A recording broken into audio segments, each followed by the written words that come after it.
আসসালামু আলাইকুম সবাইকে। আমি doctor Mosabbir Ahmad Khan, plastic surgeon হিসেবে কর্মরত আছি ঢাকা মেডিকেল কলেজ হাসপাতাল ঢাকায়। এবং একই সাথে আমি ধানমন্ডি ক্লিনিক লিমিটেডে প্রতি রবি, মঙ্গল এবং বৃহস্পতিবার বিকাল 5টা থেকে 8টা পর্যন্ত কনসালটেশন প্রদান করছি।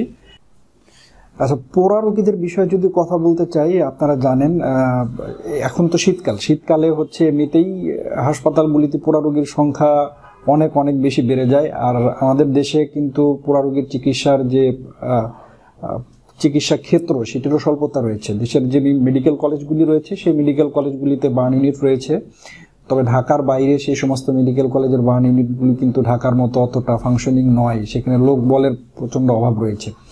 তো প্রথমে যে বিষয়টা চিন্তা করতে হবে, যদি আমরা দৈনন্দিন জীবনে কাজকর্মের মাধ্যমে বার্ন না হয় সেটাকে যদি প্রিভেন্ট করতে পারি তাহলে সবচেয়ে ভালো। আর যদি বার্ন হয়ে যায় তাহলে কিছু ফার্স্ট এইড আছে। যেমন প্রথমে কি করতে হবে, প্রথমে আমরা যেটা বলে থাকি যে স্টপ, ড্রপ অ্যান্ড রোল। মানে আগুন লেগে গেলে দৌড়াদৌড়ি করা যাবে না। আতঙ্কগ্রস্ত হয়ে আমরা দৌড়াদৌড়ি শুরু করি, কিন্তু সেক্ষেত্রে দেখা যায় যে বাতাসে অক্সিজেনের সংস্পর্শে আগুন আরও বেড়ে যায়।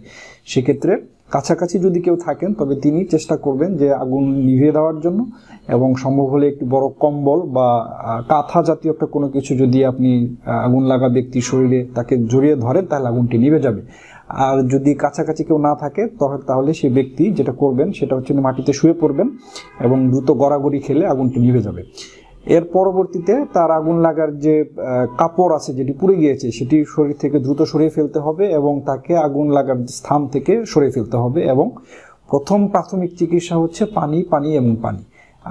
এখানে আমরা অনেক রোগী পাই যে যারা আগুন লাগার স্থানে হচ্ছে বিভিন্ন কিছু লাগিয়ে থাকেন, যেমন টুথপেস্ট লাগিয়ে থাকেন, ডিম ভেঙে দেন, অনেকে চুনও লাগিয়ে থাকেন, কিন্তু এই ধরনের কোনো কিছু লাগানো যাবে না। অনেকে বরফ লাগানো যাবে না, ঠান্ডা পানিও লাগানো যাবে না। আমাদের স্বাভাবিক তাপমাত্রা হচ্ছে পানি, দ্যাট ইজ আমরা বলি যে রানিং টেপ ওয়াটার। সেই রানিং টেপ ওয়াটারে সেই আগুন লাগার জায়গাটি 15 থেকে 20 মিনিট ওখানে লাগাতে হবে এবং তারপর তাকে পরিষ্কার একটি কাপড় দিয়ে পানি মুছে সে জায়গায় যদি বাসায় কোনো ফার্স্ট এইড, কোনো মলম বা কোনো অ্যান্টিসেপটিক অয়েনমেন্ট যদি থাকে তাহলে সেটি সে লাগাতে পারে এবং পরবর্তীতে তাকে হসপিটালে চিকিৎসকের শরণাপন্ন হতে হবে।